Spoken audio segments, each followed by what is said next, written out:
Now we've got some regular guests. Safety and break, mate. Yeah, where the aliens are about to be launched. Tomorrow. Our listeners will remember that it's only a few weeks ago, wasn't it, that Lee and Phil came in from Elerby Studios. Yep. At Breakmate, and you've been looking for a cast member. You'd been searching through YouTube and all the other social networks to find the perfect person to play the main part, because this is almost a singular role, isn't it, in this film that you're making? It is. It's the role is the pilot, the female pilot who's longing to get home. The film's called Charlie and Me. Charlie and Me, yes. Yeah. And we were looking all over really for this role of this actor who could play against really just this character, which is just a box that bleeps away and has this communication, and that's where Lindsay Bennett come in. Lovely. And the other character in the film is a small boy, but is he being portrayed in like green screen at some point? What it is she's longing to get home. She's stuck in this box. And she sees this unit and it starts talking to her with these bleeps, sort of like R2-D2 maybe from Star Wars, and she calls it Charlie after her son Charlie at home, who she's missing so much, and it looks slightly like Charlie. I think we mentioned last time, when you look at things and you see a face in things, and it's just this power unit that powers the ship, but it's talking to her, so she starts a relationship as she would do with her son, and the feelings that come out of being lost, and just a relationship really, rather than being full science fiction film, which is what it is in its core, but there's a relationship there between a mother and son. Right, introduce your star. Well, this is Lindsay Bennett from Blackpool, who we had quite a few people who auditioned for the role, and she was successful, and she's on board as our pilot, and we're filming tomorrow. What did you have to go through, Lindsay, for the audition?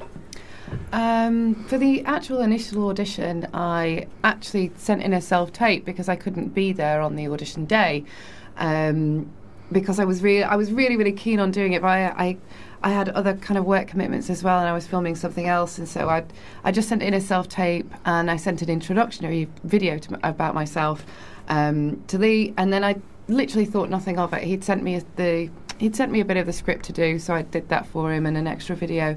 And then I think it was about a week or a week and a half later, he said, "I'd really like you to come down to the studio." And we had a really, really good chat. I did my audition piece for him again live. And he, after talking about the film with me, I could see the immense amount of passion that Lee had for the film, and he really kind of got underneath my skin, and it was the worst case scenario for any actor, because I went away thinking, oh no, I really, really want this role now. Yeah. And that is the worst case scenario, because most of the time you just sort of want to walk away and you try and forget about it, but this one really got into your brain, did it? It got into me, yeah, it got into my brain, and like I say, it was Lee's passion regarding the film, and how well he described it and everything. I was hooked from day one, so when he offered me the role, I was ecstatic. Fantastic. So Lee, what was your process of elimination? Because you started off with a lot of applicants, didn't you? We had over 160 applicants from all over the UK. Wow. It's an hard process, because you do get a lot in, and they bring their own sort of feeling to the script. The script was it was quite a dark piece of the film. It's emotional. There's a lot of roller coaster things in there. I just wanted an actor to bring something different for what I wrote, which is a bit odd. But I just wanted to bring their own to it, of what I didn't see, what I'd wrote so many years ago. And Lindsay's one was the first one in, and you'll agree, Phil. It was just straight away, wasn't it? It was just like, why was that, if I may ask? A very powerful performance. What she did, what she sent in, and it was real, if you know what I mean. She was made for this part, no matter what. She was made for this part, and it emotionally got to me, after hearing her. And there was nobody else, as far as I was concerned, for that part but Lindsay Bennett. Well, Phil, you've a lot of experience, haven't you, with TV? Yes. And working within that square box. Yeah. And so, impression of face and, like you say, you should put the feeling into it. What's a good tip for an actor? Because Lindsay made an impression at the first fence. Yes. So that's the important thing, isn't it, really, It to is. get past that first fence and get in, because I'm sure the criteria then starts to open up. So what is a good from your experience? Well, with my experience is like, you know, obviously you really have to get into the part proper. You have to do a bit of research, you know, and Kind of live it. Yeah, you have. Well, that's what you have to do, because if you don't live it, you're not going to be able to do it. Yeah. You know, You agree with and that? Yeah, absolutely. And it's also about kind of being bold, taking a few risks, and I think more than anything, knowing your kind of casting type and being committed to it and absolutely driving forward, not trying to be anybody else. Even though you're playing a different character and that character has a different name or a different scenario, there's got to be some part of you in it, and you have to be completely committed to that.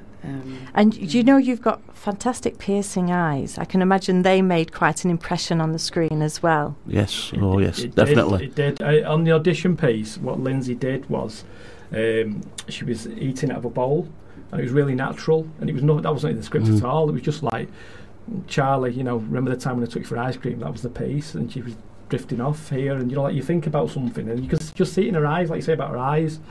And she added the odd little line in there, which I never mind, because that brought it up a level for me, and I just thought, I never thought of it like that. So I knew straight away I could work with Lindsay, and at the end of the day, it's an audition. It's working with someone and developing this character.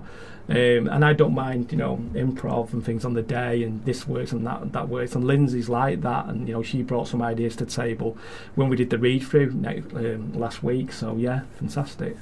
What's your background, Linda? Because isn't it a coincidence? We always say it's a portal to the cosmos at this studio. But we've just been talking about John Sim, who's, again, from Blackpool, like yourself. Yeah, I think we actually went to the same college. Right. Yeah, oh, brilliant. Yeah, we did go to the same college, I think. He's a bit older than I am, though. So Yeah. it was different. What kind of experience have you had already? Is it film work, theatre? I've done predominantly theatre in kind of my 20s, and then I took a life of rock and roll. I joined a rock and roll band for a few years, and then I took myself off to Australia for a while, and then I came back in 2011, and kind of since then it's been predominantly more kind of TV and film work, more film more than anything, and especially this year I've been very, very lucky. I've managed to secure some really exciting roles this year, especially. So. Good, because they'll all go well. I suppose you make up a CV, like a reel, a CV reel of all your little parts and things like that.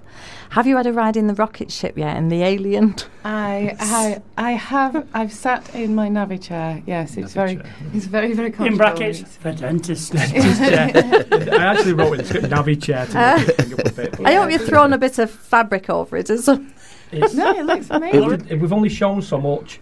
We've got photographs. Teasing everybody. Well, you've got to, because there's a lot in there. We've not even shown Charlie yet. Charlie's been built and he was sent up on Tuesday, and the first time I've seen him. From Breakman? No, from Somerset, from our SFX artist, Charlotte Rugnall. And she's done this character off my designs, what I originally had for the piece, and it just looks fantastic. But I don't want to show that until you see the film. No. Because there's a lot going on, and even the uniform that Lindsay wears as the pilot. I just want people to see it. You know, I've been videoing the ship this afternoon, and I was going to put it online, and I thought, no, don't do it. Don't do any selfies. It'd be tempting to do that. Wouldn't it? I want to show it off because of the work that's gone into that. You'll see the photographs. You'll see that it looks like a spaceship. It's working lights, it's levers. There's things for Lindsay to play when she's getting into the role of the pilot. So there's it just looks great. You've got the Bolton News coming tomorrow, haven't you? Bolton News are coming on Friday. We're filming tomorrow on Friday for Lindsay's spaceship parts, and they're coming up. So they're coming up to take some stills, and they've done a little feature on it as well. Fantastic. So that'll be next week's papers, will it? Yeah, and that's the first time you'll actually see Lindsay in some of the wow. costume when we do that. So the reveal will be in the paper for that. So Yeah, so cool. Do you still live in Blackpool, Lindsay? I do, yeah. Because we were there, I was talking before, we had a fantastic weekend a couple of weeks ago when they had the air show on. Yeah. And it was just so You lovely. weren't piloting any of those aircraft, were you? No, but I have given them a few tips. Okay, here that's and good. there, yeah. But it seemed natural when they opened up the university and the drama, because it's predominantly like, it's got a really good drama school in the university, hasn't it? I don't know. Yeah, because the one that you went to. I went to the one in St Anne's. Which Oh, would have been right. in the 90s. It was located in. They advertise it, and I think John Sims is in the advertisement for it. But because it was always the centre of like variety and theatre and stage and things like that. What's it like these days? Has it not quite? Well, you know, it's. We were sat on the pier when we went, and it was quite a dismal morning. And I said, you know, if you could click your fingers and go back 50 years, you know, it would be a completely different scenario, because the pier would have been packed and there'd have been everything happening. But it did seem a very grey morning. But as I say, the air show did perk everything up. Yeah. But they've done some wonderful work on the promenade and that. Do you think it's starting to pick up? Yeah, I mean, the rejuvenation of the promenade is beautiful, you know, and I think it's certainly attracting more visitors back. And it's only it's only, an hour on the train from Bolton, isn't it? Yeah, it's about an hour. Going back 100 years if you go the other way. Well, pause for some music for me.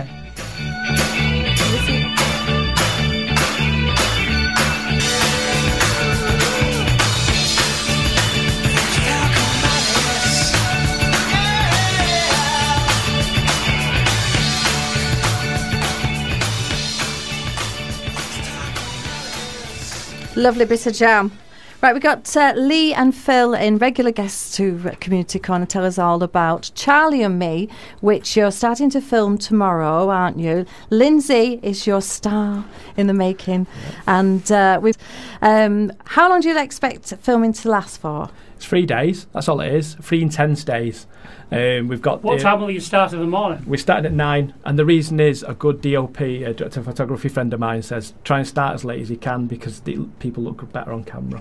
Really? Really? Oh, yeah. Well, we're just talking about pillar shove with Sarah. Right. Because she said she had goggle eyes. She'd been swimming before. If you start, don't go swimming before Lindsay. If you start at 6 or 7 o'clock, which I have done on various productions, everyone's not full of coffee and they've not eaten and they like this, and you know. If you start slightly later, and by the time Lindsay's in at 10 o'clock, we'll be all refreshed. I'll be full of coffee. The crew will be full of coffee, and off we go, and we just roll with it. I think it will definitely all be done by them 2 days, and then we've got the earth scenes. Weird saying that, earth scenes. A few days in September, 1 day in September, sorry, with the guys playing the dad and the Charlie. We've actually casted Charlie as well. Have you? Right. Yeah. His name is Lucas Smith. He's an actor. He's a want-to-be actor. He's a model, sorry. It's his first starring role. So, and he come into the studio. We auditioned quite a few children. Is he local? Yeah, great mate. Oh, great mate. Fantastic. He just walked around the corner. Oh, great. And he'd come around he come into the studio, and he picked up the pilot's gun and the pilot's uniform and played with it. And I thought, oh, a little spark there. You can see him on camera because in front of us, if he's going to relax in front of us and a few more people in front of camera, perfect. Yeah. Release date, that's what we want to know. And where is it going to be shown? Okay, first it's going to be we were thinking of December. I was saying before, I was worried of my VFX as I was giving them too much pressure on the shots, because there's a lot of shots outside the ship, there's some shots on Earth, so probably around December time. It's looking possible because some of the shots are coming through now and they're looking fantastic. So December, Cineworld, I said that before, we're going to get a show in there, red carpet. Have they said definitely? No, you pay for it. You can actually hire out cinemas and just get it done there. So I haven't got a date yet, and hopefully we can get that. Let us know when that is, because we'll be there. I will do. Oh, yeah. Because we've had things shown at Cineworld before. We've had a music video shown there before. So. Oh, bless you! I mean, they blew a hole in the wall. Space dust. Talc. I don't know what was I saying then. Anyway. But it's Cineworld, yeah. So we've had a music video shown there before. I thought it was an alien then. Do you expect that by Christmas? Christmas, we're going to get released, and then Let Lindsay, face this way. Don't get any of that. Don't get any germs because you're filming tomorrow. They're getting character. Cineworld, yeah, it's going to be shown there, and then all the festivals all over the world. We're trying to get. There's a lot of festivals you can enter into, and it's a cost. Every time it could be £50, and you might not even get in there. We'll get in there. It's a different film. I know. Phil's going to start sneezing now, isn't he? I'm holding it back. It's not easy. Don't, it might come out as something else. I hope not. Well, Lindsay, we must say to you, break a leg. Thank you very much. And we hope everything goes smoothly. And you must come in. We want red carpet invitations, don't we? Let us know when it is. Cineworld. If you buy the popcorn, you can come and see the film. It's fine. We will do. We'll stay away from the pick and mix, I think. Yeah. It's a bit expensive. Just a bit. Thank you very much for joining us again. Thank you. Is there anything you want to say before you leave? Is there any messages you want to give out to anybody? I'm actually exhausted with the process, and I love it.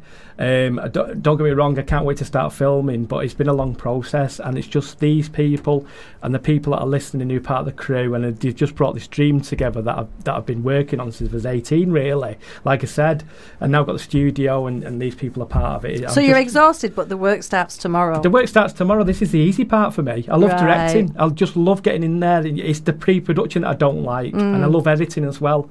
So it's the build-up that I don't like, and getting things ready, and it stresses out. Now I'll relax. I'll be in my element tomorrow, and we'll get this lovely film completed. Hopefully you won't have to keep doing retakes because Phil keeps sneezing. You won't say something else then. He'll be upstairs. Lindsay, final word from you. What can you tell all the actors out there?